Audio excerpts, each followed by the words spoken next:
do. They have a philosophical outlook on this, which gives them an inherent advantage.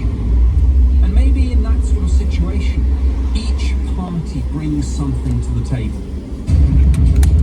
Could it be that when the Soviets launched Sputnik, it wasn't simply a show of scientific superiority or military might, but an attempt to directly connect with extraterrestrial beings? And if so, could that have motivated the United States to work more closely with them and ultimately partner with them?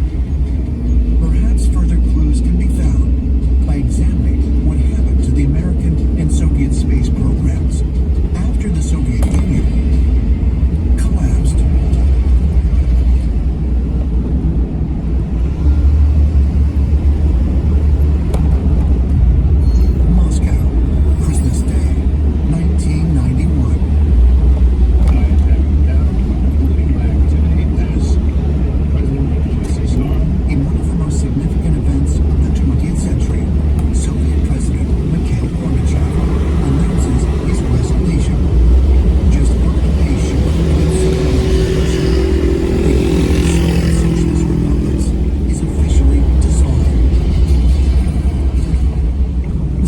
Collapsed 1989, 1990, 1991, and split up into its constituent republics. Russia at that time in the 1990s was a hellhole. Ethnic conflicts were brewing all around the borders of the Russian Federation, incredibly high levels of crime, the birth of the Russian mafia. But of all the problems that now plagued the former Soviet Union, their space program was not one of them. Their mere orbiting space station was considered a huge success, which often stood in stark contrast to the United States' tragedy-plagued shuttle program.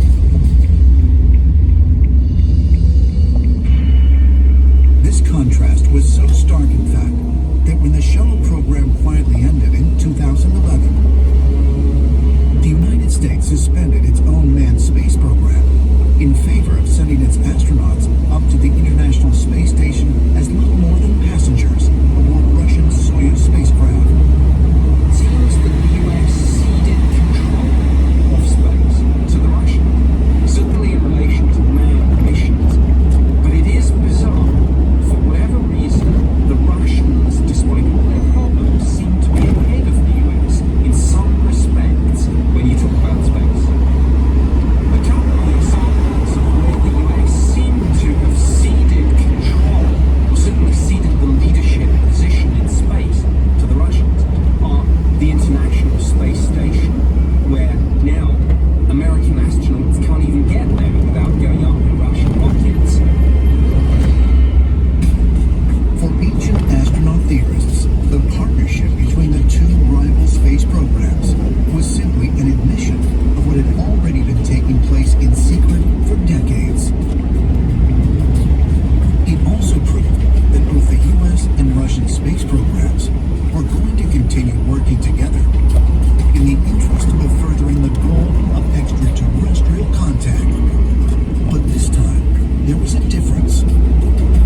Russia was now largely controlled by deep-pocketed oligarchs and run by tight-gripped autocrats like Vladimir Putin. They were free of the kind of public scrutiny that would force full disclosure about just what they were doing in outer space. If there are alien-human encounters taking place in space or in low Earth orbit, the Russians could bring back the information shared with us. There is a certain level of secrecy that is very different in Russia than it is in the United States. So it could be that most sensitive information is being handled by the Russian side. So to make sure that it doesn't get released and doesn't spook the populations in different nations. But while information coming out of Russia is now under tight control, the same could not be said for the period when the Soviet Union was imploding. And it was during this brief period that Russia's extensive history of extraterrestrial encounters became all but fully exposed. In the waning days of the Soviet Union, a lot of interesting documents pertaining to UFOs were declassified. For example, the KGB so-called Blue File, 124 pages of information about UFOs.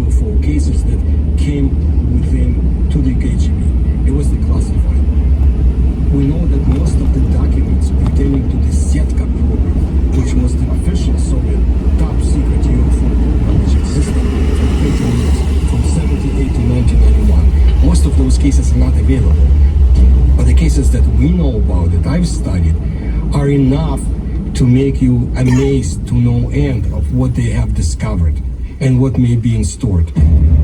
If the United States and the Soviet Union each experienced decades of extraterrestrial contact and had been secretly sharing their experiences and information with each other, what is their ultimate agenda?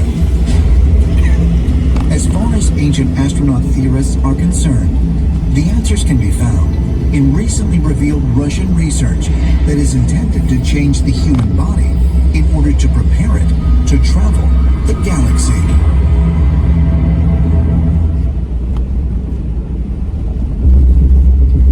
Voronezh, Russia, September 27th, 1989. A group of children playing in a park witness a shining ball in the sky that transforms into a disc-shaped craft and lands nearby. They see strange beings emerge from the craft, beings that do not appear to be human. In the days after the encounter, as many as 30 other eyewitnesses corroborate their account. Many people were out and observed it, children as well as adults. Observers watched a hatch open and two beings come out, a very tall one and a modest-sized one. The tall one was described as rather mechanical looking, but a being that estimates were from 9 to 12 feet tall. The small one looked like a robot. Both were distinguished by very small heads. They began to move about the park. People reacted. One report has a boy in shock, the taller being pointing an apparatus at the boy and freezing him. He was reactivated, so to say, before the craft took off. This is one of these cases where there are so many witnesses and they have all been interviewed and they're just all sincere. They all saw something. Some of the witnesses definitely describe those things as artificial looking and mechanical, but we ourselves seem to be moving in that direction. Are we creating ourselves as synthetic beings in the future? And the answer is we sure may be. That's the way it seems to be going. If there are extraterrestrial beings visiting Earth, is it possible that they are not biological like us, but have adopted synthetic bodies better suited for traveling the cosmos? And if so, might humanity be forced to do the same in order to travel into deep space? Many scientists believe this to be the case, and there is a growing movement in Russia to take the first steps of this transformation.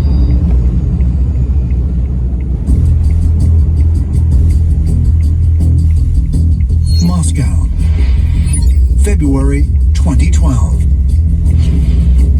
Russian billionaire Dmitry Itskov brings together over 50 leading scientists to discuss what he believes is the next step in human evolution: immortality. Through his ambitious project, called the 2045 Initiative, Itskov hopes to create technology that would ultimately upload the human brain into a computer by the year 2045. The 2045 initiative really is a call to bring minds together to solve the problem of essentially digitizing a human being. And in that case, you could download it, you could transfer it to another source, could allow it to go into space. They want to make human beings immortal, being that can explore farthest reaches of the universe. To me, this exactly ties in with what the Russian philosophers and scientists talked about in the beginning of the 20th century. Russian cosmism. In this, we hear echoes of the vision of Tsiolkovsky. He told us that he was in contact with extraterrestrial beings. He specifically noted that they were, in fact, light beings. So is it possible that what we are doing is catching up with his vision, that if we create avatar humans, are we in fact then recreating the extraterrestrials who originally connected with him?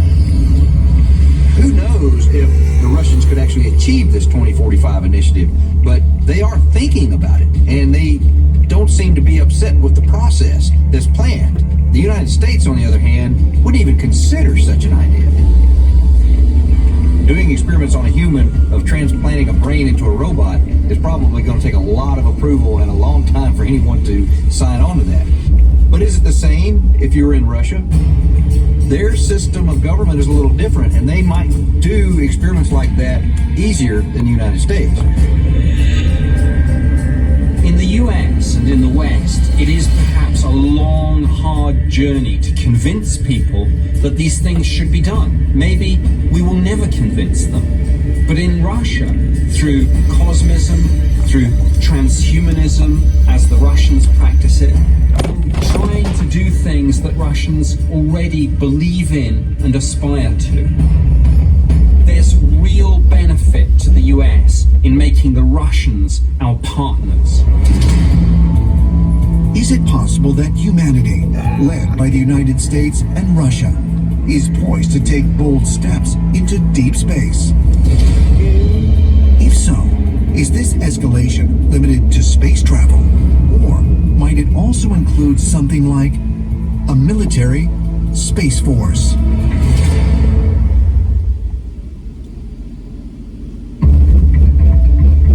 The White House, June 18th, 2018. At a meeting of the National Space Council, President Donald J. Trump calls on the Pentagon to develop a sixth branch of the United States military, a space force.